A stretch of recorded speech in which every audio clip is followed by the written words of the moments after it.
way that I'm very happy to see Miss Locke appointed as clerk, but I'm uncomfortable with the way that Councilman Dollier, who I have nothing against, was simply put into the to replace her. I live in that ward, And I really think that, first of all, there was an election in 2018 in which Elaine Moore got 18,000 something votes, and Dr. Zakia McGill came second with 12,000 votes. I think at the very least he should have offered him the position. Other than that, Tony Petrucci, who ran against everybody, Mr. Goshenauer, and I just think it was just not transparent, and I feel uncomfortable with the way the process was conducted. So I want to register my complaint. First, I'm gonna try to keep my comments limited. First, the person that needs to be appointed to a vacancy has to be of the same political party. Must be the same political party. Yes, ma'am. Okay. Is that widely known? I mean, basically the whole thing. It's state code. Seems to be quickly. State code. Would it have been better to put something, have a period of time in which comments could be solicited from the public? No, ma'am. That's why people put us in office to make those decisions. Okay, well, I'd like to register the fact that I am uncomfortable with the process, where it was rushed through quickly. Okay, thank you.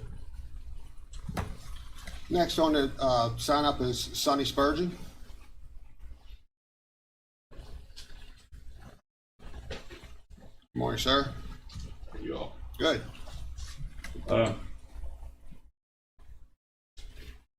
I'll start off. I got a couple issues that I want to address, but I'll start off with this lady's talk. I'm sure there is a process that guys would have to go through. Don't understand how you lost a council member, you lost clerk, you gained a council member, and you gained a new clerk all in one meeting. Now,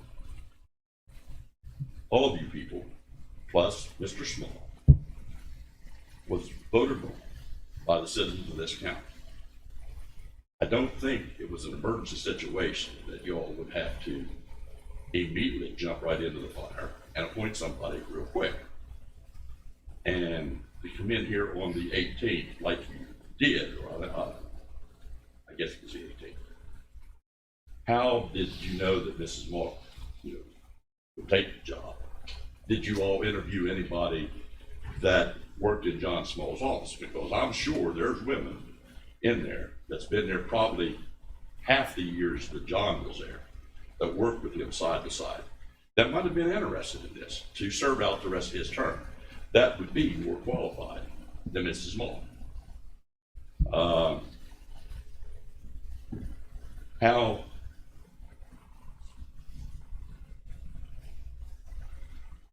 How you put Dan back in is unbeknownst to me. I mean, why have an election?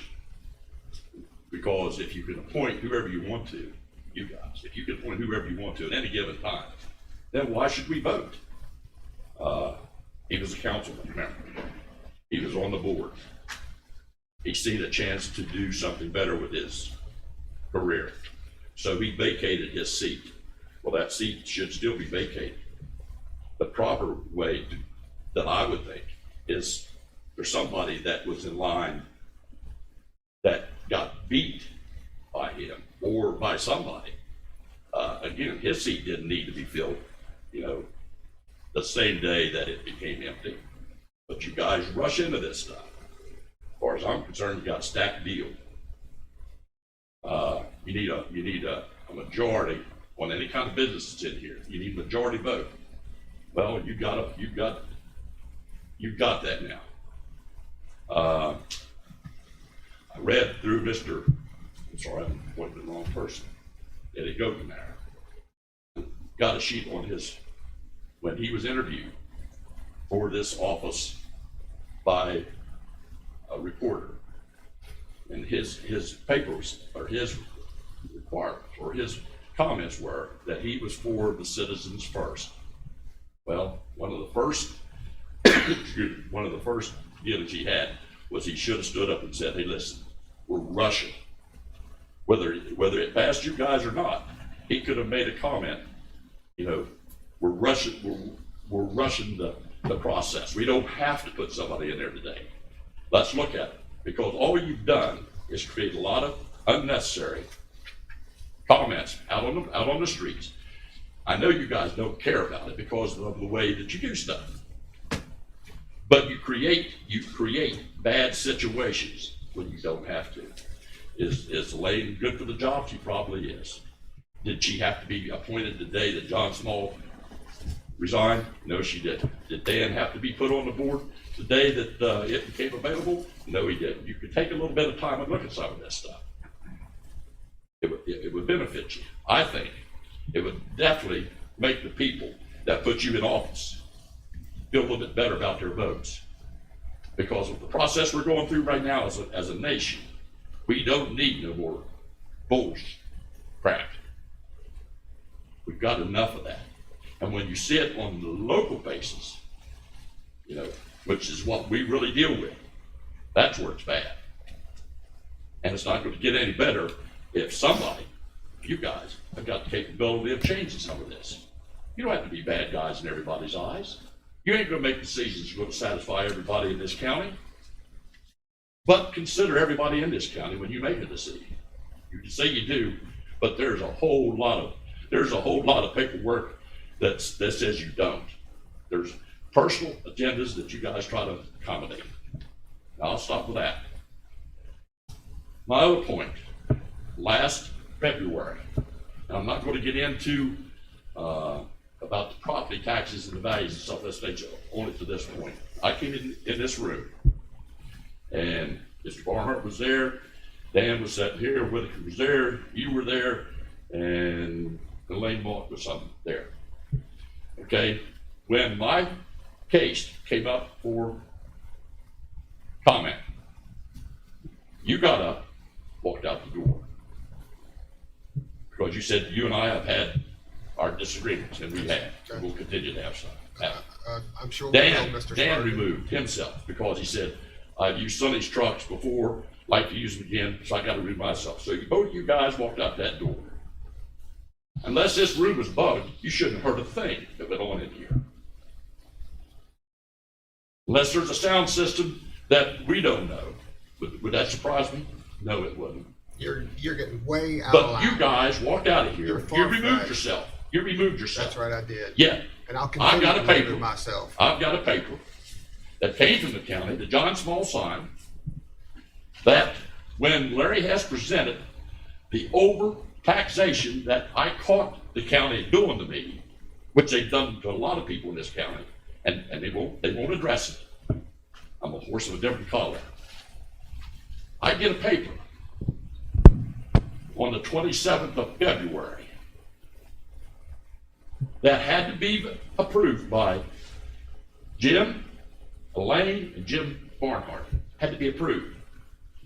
One of them could have said no, but still I had a majority.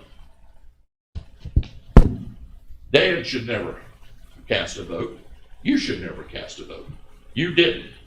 On my paper, Jim Whitaker should have either agreed or not disagreed. Why he didn't sign it? Because he was the one that was here, not you and not Dan. Dan signed my paper saying, okay, we agree with what Larry has said, and Sonny Spurgeon, you get the benefit. How could he know what went on in here unless you three guys took the information down into a private chamber and discussed it? All right. You're going too far. I'm not going too far. I'm asking a question, and you can't answer. Oh, I can answer it all day long, Mr. I'm Spurgeon. sure you can. You're Well, right, I answer. can. No, Answer. I'm not here to answer your questions. Is that right? Then why have this thing?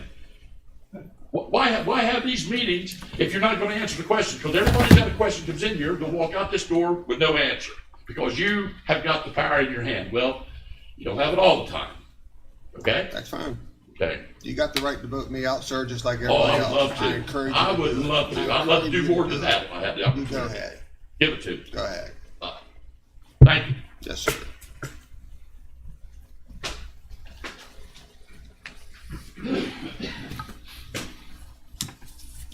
The next one, I can't make out the writing. Well, my name's Tom Rusper. I'm from Long Waters. Like Mr. Spurgeon said, this process needs to be discussed in the public eye.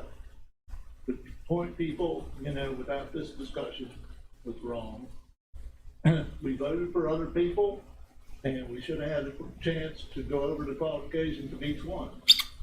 There are some people here that do benefit from some of the companies and corporations they work with and for. So, if y'all would like to have a check for me, to vote for me, I'm glad to give it to you, but you need to represent the public, and it's about time you did. All right. Anybody else that didn't sign up? Okay. Need a motion to approve the agenda. Mr. President, I move we approve the agenda for Thursday, January the 28th. If there's no Motion. modifications. Motion's been made. Do I have a second? Second. Second. Any questions on the purchase order? Mr. President, if I may, just two real quick things for your attention. On page 17, very second item down, Berry Solutions Group, you'll see there's a payment for $232,916.86. That's actually part of the action that the council took on December 17th when you approved the upgrade for the storage area network that Mr. Wine had presented to you. The reason I'm mentioning this is it's half of what you approved. The total amount of what you approved is actually on State Budget Revision number 8, so they kind of go hand in hand. So that expense was previously approved. Also on page 20, the second full item down, you'll see that there's a payment in the amount of $1,000 to Bennington Volunteer Fire Department. We have an agreement through MOU that if the equipment or the building sustains any damage due to the operations of the career staff, that we will pay the deductible. That actually represents the deductible for some damages that were incurred in March, that we were well aware of, that we just got the invoice for. So I just wanted to make the council aware of that. Okay. Any other questions on the purchase order? Should it have been made out of Bennington or the fire? No, it's bedding. Well, they said they would do either one. It probably would have been better off to the fire board, but the Bennington has agreed that they would forward it to the fire board. They said one or the other in their letter. Any other questions? All right, we have a change in status. Quite a few. A new hire recommendation received from the Honorable Sheriff Nathan Harmon for Corey Welcome as a deputy with an